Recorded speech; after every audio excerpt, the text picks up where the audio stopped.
ষষ্ঠ শ্রেণীর শিক্ষার্থীরা, তোমাদেরকে রামপুর হাই স্কুল অনলাইন ক্লাসে স্বাগতম। আমি মতিউর রহমান, সহকারী শিক্ষক, রামপুর উচ্চ বিদ্যালয়। আজকে আমরা ষষ্ঠ শ্রেণীর গণিত বিষয়ের প্রথম অধ্যায়, তোমরা দেখতেই পাচ্ছ বোর্ডে, স্বাভাবিক সংখ্যা ও ভগ্নাংশ নিয়ে আলোচনা করব। তো প্রিয় শিক্ষার্থীরা, প্রাচীনকালে মানুষ তাদের হিসাব নিকাশ রাখার জন্য বিভিন্ন জিনিসপত্রের উপরে দাগ দিয়ে তাদের হিসাব নিকাশের গণনা করে রাখত। পরবর্তীতে যখন সভ্যতার বিকাশ ঘটছে, পরবর্তীতে তাদের বেশি বেশি বস্তু এবং প্রাণী হিসাব রাখার জন্য প্রথম গণনা শুরু হয়। আর ধীরে ধীরে আজকের এই যে বর্তমান অবস্থা, আমাদের বিভিন্ন ধরনের প্রতীক বা সংখ্যার সৃষ্টি হয়েছে। এখন প্রিয় শিক্ষার্থীরা, আমরা এখন জানবো অঙ্ক বা সংখ্যা কাকে বলে। পাটিগণিতে 10টা প্রতীক আছে, আর এই 10টা প্রতীক দ্বারাই বিভিন্ন ধরনের সংখ্যা লেখা যায়। আর এই 10টা প্রতীক হলো কি কি? আমরা লিখতে পারি 1, 2, 3, 4, 5, 6, 7, 8, 9 আর হচ্ছে 0। আর এই যে 10টা প্রতীক, এই 10টা প্রতীককেই বলা হয় অঙ্ক, আবার এগুলোকে সংখ্যাও বলা যায়। তো অবশ্যই বুঝতে পারছো। তাহলে আমরা অঙ্ক বা সংখ্যা, যদি তোমাদের পরীক্ষা আসে অঙ্ক কয়টি, তাহলে তোমরা কি লিখবা? 10টি অঙ্ক। বা সংখ্যা কতটি? তাহলে 10টি সংখ্যা। এর মধ্যে 10টি সংখ্যার মধ্যে এই 1 থেকে 9 পর্যন্ত অঙ্কগুলোকে বলা হয় সার্থক অঙ্ক। সার্থক অঙ্ক তার মানে শূন্য ব্যতীত বাকি যে 9টা সংখ্যা রয়েছে, সেই 9টা সংখ্যাকে বলা হয় সার্থক অঙ্ক। আরেকটা আছে তোমাদের, সেটা হচ্ছে অঙ্কপাতন। অঙ্কপাতন কাকে বলে? যে কোনো সংখ্যাকে অঙ্ক দ্বারা লেখাকে, যে কোনো সংখ্যাকে অঙ্ক দ্বারা লেখাকে কি বলা হয়? অঙ্কপাতন বলে।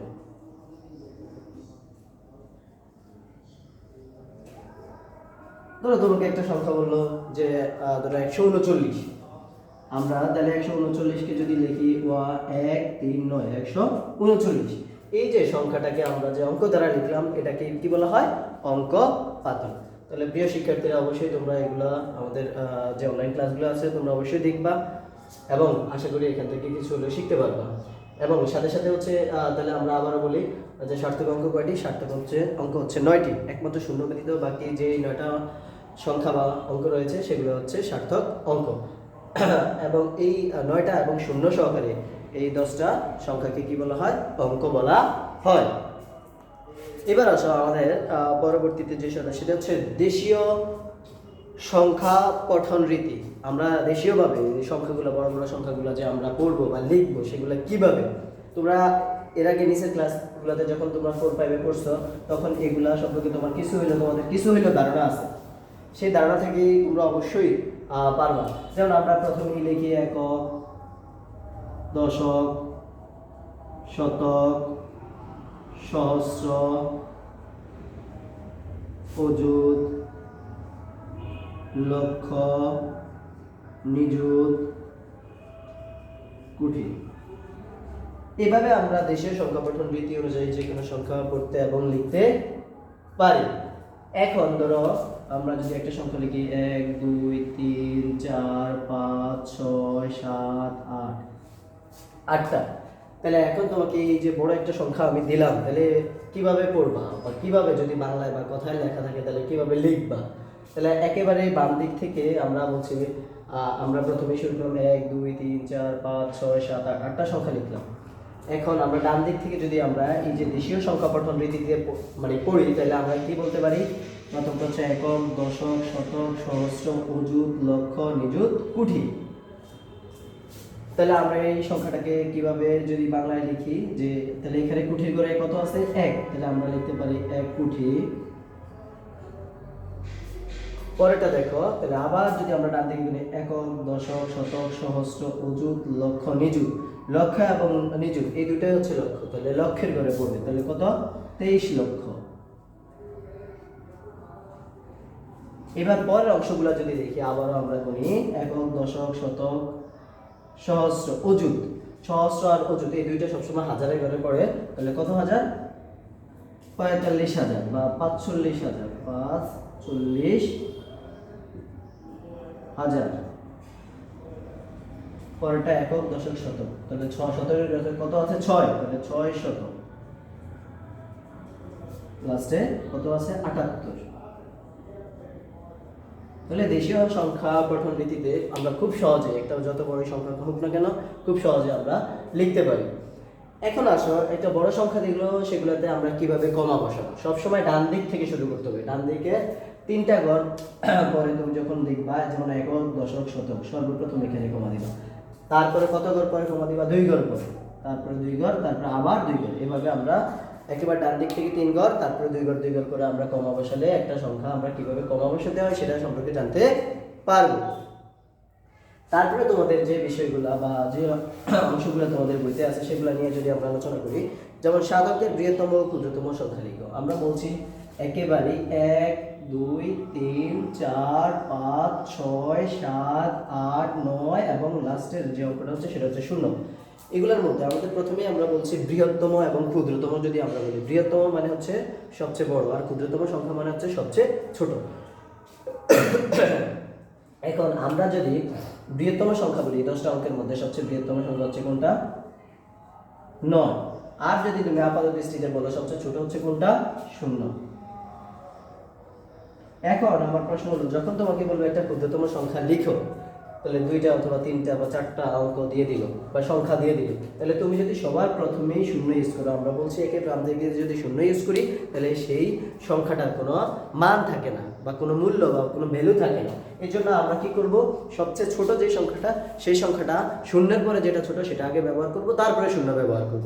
তাহলে এখানে তোমাদের একটা প্রশ্ন বলছে যে উদাহরণ 3-এ যে 7 অঙ্কের বৃহত্তম ও ক্ষুদ্রতম সংখ্যা লেখো। তাহলে 7 অঙ্কের বৃহত্তম সংখ্যা আমরা বলছি এই 10টা অঙ্কের মধ্যে সবচেয়ে বড় বা বৃহত্তম সংখ্যাটা হচ্ছে 9। তাহলে 7 অঙ্কের আমরা 7টা অঙ্ক বিশিষ্ট হবে, তাহলে 7 অঙ্কের আমরা লিখতে পারি বৃহত্তম সংখ্যাটা কত হবে 7টা 9, 1 2 3 4 5 6 7। এখন তোমাকে যদি কমা বসাইতে বলে তুমি কিভাবে কমা বসাইবা 1 2 3 ডান দিক থেকে, তারপরে কয় ঘর 2 ঘর পরে।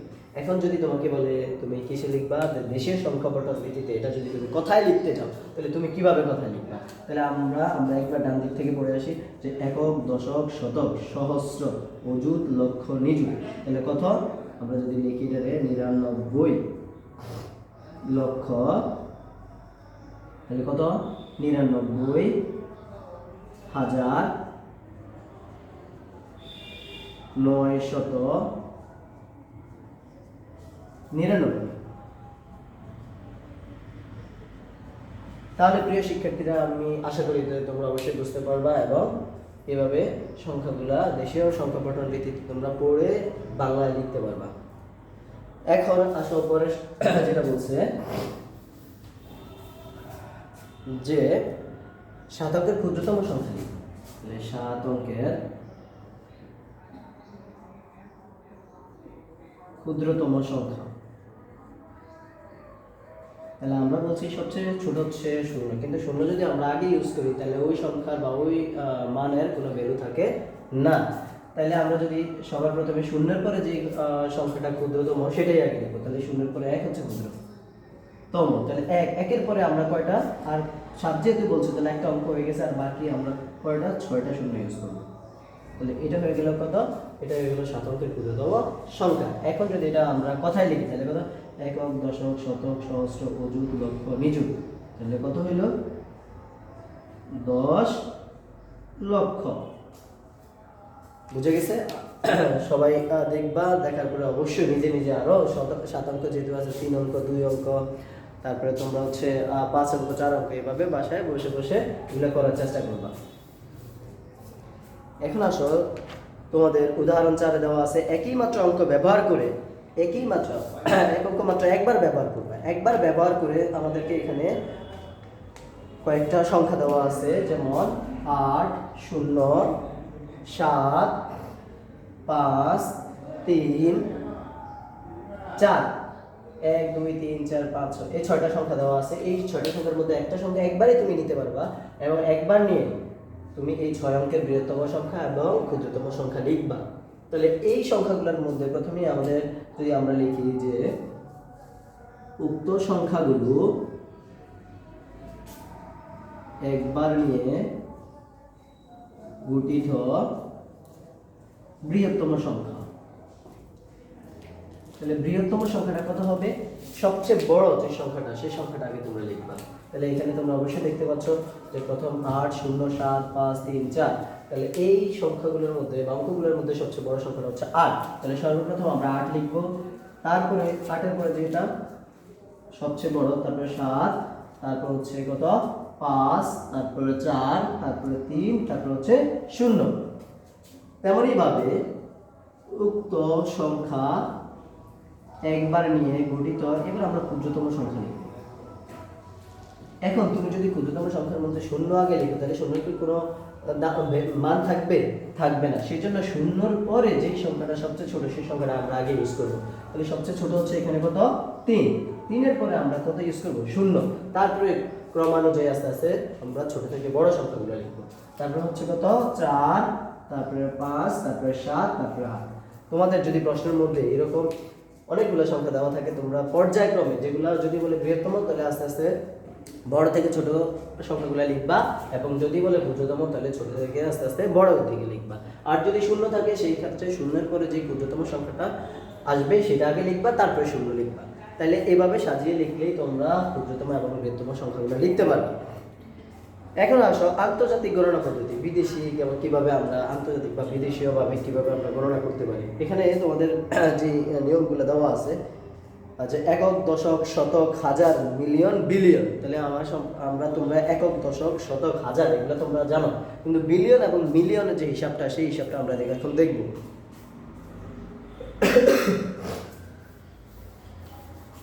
তাহলে আমাকে জানতে হবে যে 1 মিলিয়নে কত এবং 1 বিলিয়নে কত। 1 মিলিয়ন সমান সমান 10 লক্ষ। এখন যদি তোমাকে বলে যে 160 মিলিয়ন, ধরো বাংলাদেশের লোক সংখ্যা হচ্ছে ধরো 16 কোটি। এখন যদি তুমি মিলিয়নে প্রকাশ করতে চাও তাহলে কি করতে হবে? এবং অথবা যদি 160 মিলিয়ন বলে তাহলে তোমার কত হবে পরিমাণটা, তাহলে তুমি সেটা কিভাবে বের করবে যদি পরীক্ষায় আসে? তাহলে ধরো 160 মিলিয়ন সমান সমান মিলিয়ন নিতে হলে কি করতে হবে? মিলিয়ন থেকে আমরা যেভাবে আমরা দেশের সংখ্যা পটন ভিত্তিতে যদি আমরা নিতে চাই তাহলে কি করতে হবে? যেহেতু আমরা প্রথমেই বলছি 1 মিলিয়নে যদি 10 লক্ষ হয় তাহলে 160 মিলিয়নে অবশ্যই কি হবে? বেশি হবে। তাহলে আমাদের অবশ্যই কি করতে হবে? গুণ করতে হবে। 160 গুণন 10 লক্ষ। তাহলে 1 6 আর হচ্ছে কত? 2টা 0। তাহলে এভাবে যদি পরীক্ষা আসে তাহলে মিলিয়ন থেকে যদি তুমি লক্ষে যেতে, আমরা মিলিয়ন থেকে লক্ষ্যে কিভাবে প্রকাশ করে আমরা দেখাইলাম। এখন যদি তুমি এগুলাকে একেবারে কথায় লিখতে চাও 1600 লক্ষের, তাহলে তোমার আমরা জানি কি 100,000 হচ্ছে 1 লক্ষ আর 100 লক্ষ হচ্ছে 1 কোটি। তাহলে 100 দ্বারা যদি তুমি আবার কি করো, এটা ভাগ দাও, তাহলে কত হবে? কোটিতে চলে যাবে। 0 0 0 0। তাহলে আমরা এটা যখন লিখবো তখন এটা কি লিখবো? কোটি। তাহলে চলে আসলো 16 কোটি। তাহলে প্রিয় শিক্ষার্থীরা অবশ্যই তোমরা দেখতে পাচ্ছ এবং আশা করি তোমরা বুঝবা এবং নিজেরা এরকম সংখ্যাগুলো নিজের মতো করে লিখে খাতায় বের করতে পারবা। সাথে সাথে যেহেতু আমরা মিলিয়নের কথা বলছি, এখন আমরা বিলিয়নের কথা বলি। যে আগে বলছি 1 মিলিয়ন সমান সমান 10 লক্ষ, আর এখন হচ্ছে 1 বিলিয়ন সমান সমান কত? 1 বিলিয়ন সমান সমান 100 কোটি। তাহলে অবশ্যই তোমাদের সংক্ষিপ্ত প্রশ্নে অথবা অবজেক্টিভ এগুলো আসে যে 1 মিলিয়ন সমান সমান কত এবং 1 বিলিয়ন সমান সমান কত। তোমরা বইয়ের উদাহরণগুলো আছে, উদাহরণগুলো অবশ্যই দেখবা। সেই সাথে সাথে তোমাদের মেইন বইয়ের অধ্যায় 1-এর যে প্রশ্নগুলো আছে সেগুলো তোমরা দেখতে পারবে। যেমন আমরা যদি অনুশীলন 1-এর দিকে তাকাই,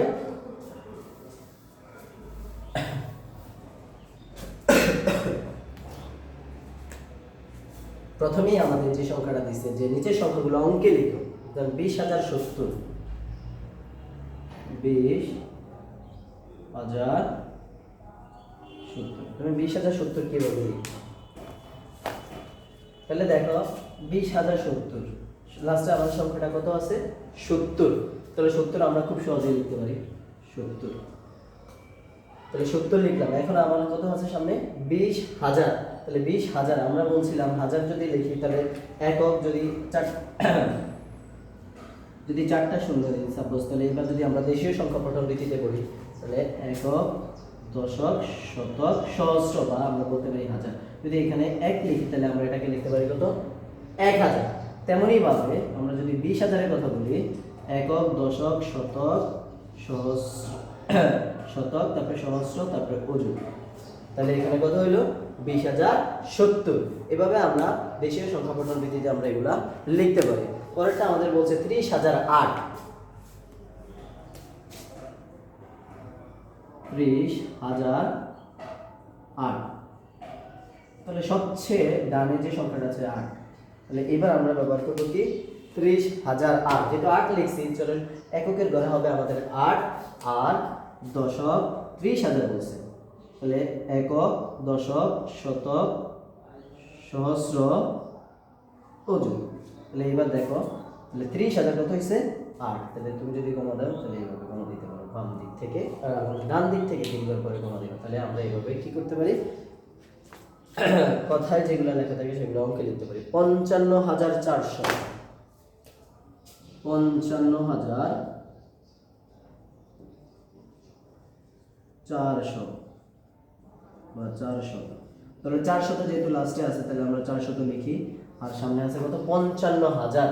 তাহলে আমরা যদি 2টা 5 ইউজ করি তাহলে অটোমেটিক্যালি আমরা খুব সহজে লিখতে পারি 55,400। তোমরা বইয়ের বাকিগুলো অবশ্যই দেখবা।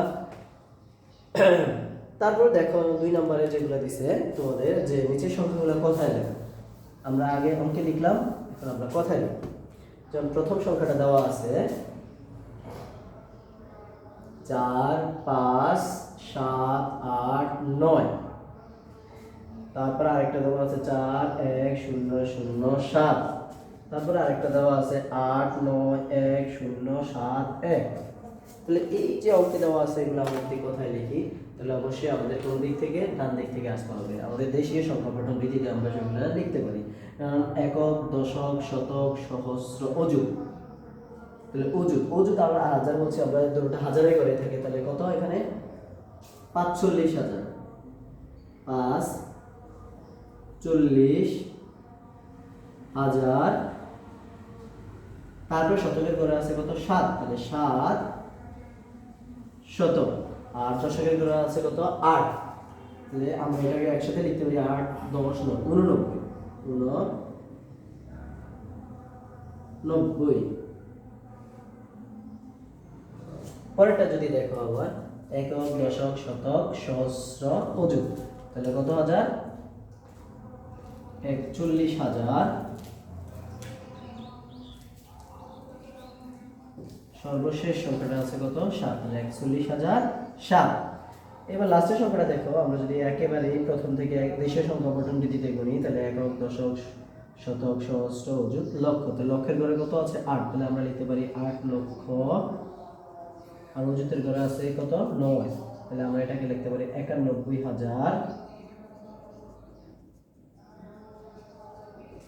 আমার শতকের ঘরে কিছু নেই, তাহলে লাস্টে কত আছে? 71। 8,91,071। তাহলে এইভাবে আমাদের যদি অঙ্কে থাকে তাহলে আমরা কথা লিখতে পারি। এইবার আসো 3 নাম্বার যে অঙ্কগুলো দেওয়া আছে আমরা দুই একটা দেখানোর চেষ্টা করি। নিচের সংখ্যাগুলোতে যে সকল সার্থক অঙ্ক আছে তাদের স্থানীয় মান নির্ণয় করো। যেমন 3-এর ক নাম্বারটা 72, স্থানীয় মান নির্ণয় করার জন্য সার্থক অঙ্ক যেগুলো আছে আমরা প্রথমেই বলছি, শুরুতেই সার্থক অঙ্ক হচ্ছে শূন্য ব্যতীত বাকি যে 9টা অঙ্ক আছে সেগুলোকে বলা হয় সার্থক অঙ্ক। তাহলে এখানে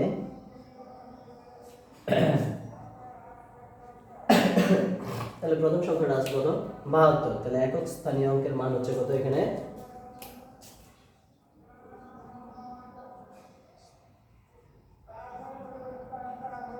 অঙ্কের মান 2, আর এখানে দশক স্থানীয় অঙ্কের মানটা কত? দশক স্থানীয় অঙ্কের মান হচ্ছে কত হবে? তাহলে বাম দিকে যেটা আছে সেটা লিখবো, আর ডান দিকে প্রত্যেক ঘরের জন্য আমরা একটা শূন্য ইউজ করবো। তাহলে আমরা একক স্থানীয় অঙ্ক এবং দশক স্থানীয় অঙ্কের মান বের করতে পারবো। এখন ধরো গ নম্বরে আরেকটা অঙ্ক দেওয়া আছে 4203। তাহলে এখানে 3, তাহলে একক স্থানীয় অঙ্কের মানটা হচ্ছে কত?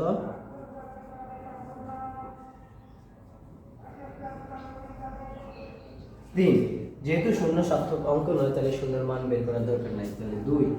তাহলে এটা হচ্ছে একক, দশক, শতক, তাহলে শতক স্থানীয় অঙ্কের মান হবে কত? যেহেতু আমরা বলছি যে বা যেই করে আমরা ইউজ করবো সেই ঘরের মানটা প্রথম হচ্ছে 2, আর ডান দিকে যতগুলো ততগুলোর জন্য ততগুলো এখানে ইউজ করবো, এবং 4, তাহলে এটা হচ্ছে সহস্র বা হাজার যাই বলি না কেন। সহস্র স্থানীয় অঙ্কের মান হচ্ছে কত হবে? 4, আর 3 ঘরের জন্য ডান দিকে 3টা শূন্য। তাহলে এইভাবে আমরা কি করতে পারি? সার্থক অঙ্কগুলোর মান বের করতে পারি। তারপরে 4 নম্বর অঙ্কটা যেটা আছে 9 অঙ্কের বৃহত্তম ও ক্ষুদ্রতম সংখ্যা। আমরা এর আগে উদাহরণে তোমাদেরকে দেখাইছি যে 7 অঙ্কের বৃহত্তম সংখ্যা এবং ক্ষুদ্রতম সংখ্যা কিভাবে লেখা যায়। যেহেতু আমরা বলছি একেবারে 0 থেকে 9 পর্যন্ত 10টা অঙ্ক, এর মধ্যে সবচেয়ে বৃহত্তম সংখ্যাটা হচ্ছে 9 এবং ক্ষুদ্রতম সংখ্যা হচ্ছে 0। কিন্তু আমরা শূন্যটা সবসময় সামনে ব্যবহার করতে পারবো না সবার আগে, কারণ শূন্যের কোনো মান থাকে না। মান থাকে কিন্তু আমাদের কোন দিকে? বাম দিকে সবার আগে যদি আমরা বসাই, তারপরে যদি অন্য কোনো সংখ্যা বসাই তাহলে শূন্যের কোনো মান থাকে না, ডান দিকে যে সংখ্যাটা থাকে সেটারই শুধু মান থাকে। তারপরে একই অঙ্ক মাত্র একবার ব্যবহার করি, এই অঙ্কটা আমরা দেখাইছি। তোমরা সেই গুলা দেখলেই বা উদাহরণগুলো দেখলে তোমরা খুব সহজে বুঝতে পারবা। এখন দেখো একেবারেই 6 নম্বর অঙ্ক। 7 অঙ্ক বিশিষ্ট কোন বৃহত্তম ও ক্ষুদ্রতম সংখ্যার প্রথমে 7 এবং শেষে 6 আছে? 7 অঙ্ক বিশিষ্ট, তাহলে আমরা যদি দেখি যে 7 অঙ্ক বিশিষ্ট বৃহত্তম সংখ্যা হচ্ছে কত? 7টা নয়, 1 2 3 4 5 6 7। এখন আমাদের বলছে যে 7 অঙ্ক বিশিষ্ট কোন বৃহত্তম ও ক্ষুদ্রতম সংখ্যা প্রথমে 7 থাকবে এবং শেষে কত থাকবে? 6। তাহলে আমরা প্রথমেই 7 ব্যবহার করব আর শেষে কত ব্যবহার করব? 6। তেমনই ভাবে 7 অঙ্ক বিশিষ্ট ক্ষুদ্রতম সংখ্যা হচ্ছে প্রথমে আমরা 1 ব্যবহার করব, তারপরে 6টা শূন্য, 1 2 3 4 5 6। এখন যেহেতু আমাদের প্রথমে বলছে 7 থাকবে আর মাঝখানে শূন্যগুলো থাকবে এবং সবার শেষে কত থাকবে? 6। তাহলে এইভাবে যদি কোনো অঙ্ক আসে বা প্রশ্ন আসে তাহলে তোমরা এইভাবে লিখবা। এখন 7 নম্বর, সবার শেষে তোমাদের অধ্যায়ে যে অঙ্কটা দেওয়া আছে সেটা হচ্ছে কি 7 3 4 5 5, 7 3 4 5 5। এর অঙ্কগুলোকে বিপরীতভাবে সাজালে যে সংখ্যা হয় তা প্রকাশ করো। বিপরীতভাবে সাজায়, বিপরীত দিকে সাজালে আমরা প্রথমে লিখতে পারি কত? সংখ্যাকে বিপরীত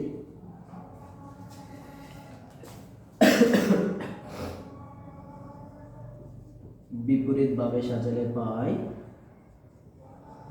কত? পাই আমরা, তাহলে প্রথমে আসবে 5, তারপরে 5 4 3 7। আর এই সংখ্যাটাকে তোমাদেরকে বলছে কথা লিখতে। তাহলে কথা লিখতে কত? একক, দশক, শতক, সহস্র, তাহলে 55,000, শতকের ঘরে আছে 4, 437। এই ছিল তোমাদের প্রথম অধ্যায়ের একেবারে সহজ জিনিসগুলো। প্রিয় শিক্ষার্থীরা, আশা করি আমাদের রামপুরা স্কুল অনলাইন ক্লাসগুলো অবশ্যই তোমরা দেখবা এবং সেখান থেকে নিয়মিত তোমাদেরকে পাঠদান করা হয়। এখন যেহেতু করোনাকালীন সময়, স্কুল বন্ধ, সেহেতু আশা করি তোমরা এই অনলাইন ক্লাসগুলো দেখে তোমাদের আপাতত পক্ষে তোমরা এগুলো শিখে তোমাদের পড়াশোনার সামনে এগিয়ে নিতে পারবা, সেই প্রত্যাশায় সবাই আশা করি সবাই ভালো থাকবা, সুস্থ থাকবা সবাই। আল্লাহ হাফেজ।